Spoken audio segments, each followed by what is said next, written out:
31 जानेवारी 2026 पर्यंत स्थानिक निवडणुका घ्या, सर्वोच्च न्यायालयाचे निवडणूक आयोगाला आदेश। महाराष्ट्र सदनाचं बांधकाम करणारे चिमणकर बंधू दोषमुक्त, मुंबई उच्च न्यायालयाकडून चिमणकर बंधूंना दिलासा।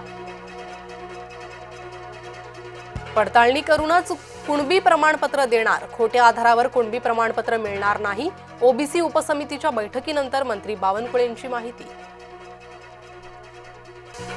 बंजारा आणि वंजारा असे आम्ही भटके एक आहोत, धनंजय मुंडे यांचं बंजारा आणि वंजारा या वक्तव्यावर स्पष्टीकरण।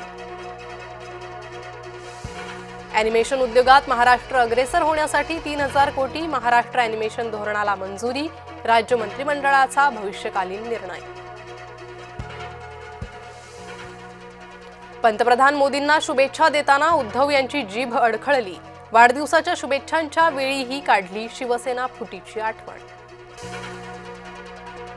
महाधिवक्ता वीरेंद्र सराफ यांचा राजीनामा, वैयक्तिक कारणानं राजीनामा दिल्याची माहिती। क्रिकेटपटू युवराज सिंगसह अभिनेते सोनू सूद आणि उर्वशी रौतेला यांना नोटीस, सक्तवसुली संचालनालयाची कारवाई, सट्ट्याच्या जाहिराती करणं भोवण्याची शक्यता। राज्याच्या आर्थिक स्थितीवर श्वेतपत्रिका काढा, नाना पटोलेंनी केली महायुतीकडे मागणी। चिंता करायचं कारण नाही, राज्याची अर्थव्यवस्था सुस्थितीतच, भाजपाचा दावा। आता 20 वर्ष जुनी वाहनं चालवता येणार, केंद्राने मोटार वाहन कायद्यात केले बदल। खबरदार, घोडबंदर घाटात अवजड वाहने सोडाल तर, उपमुख्यमंत्री एकनाथ शिंदे यांनी खडसावले, मंगळवारपासून घोडबंदर घाटातला ताण हलका होणार।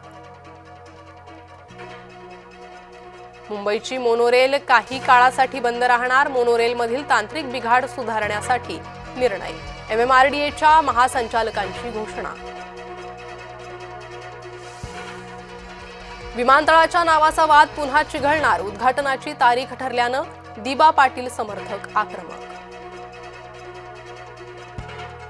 पोलिसांवर मनोरमा खेडकरनं सोडले कुत्रे, मनोरमा खेडकर पूजाची आई, पोलिसांकडून पूजा खेडकरच्या आईवर गुन्हा दाखल। कल्याणमध्ये दुकान मालकी हक्कावरून पुन्हा मराठी परप्रांतीय वाद पेटला, दुबे कुटुंबियांची पोलीस आणि मनपा अधिकाऱ्यांची हुज्जत, मनसेसह ठाकरे गटाचे कार्यकर्ते आक्रमक। उत्तराखंडमध्ये पावसाचा हाहाकार, 4 जिल्ह्यात 20 सप्टेंबरपर्यंत न जाण्याचं आवाहन, देहरादूनमधील तामसा नदीला पूर।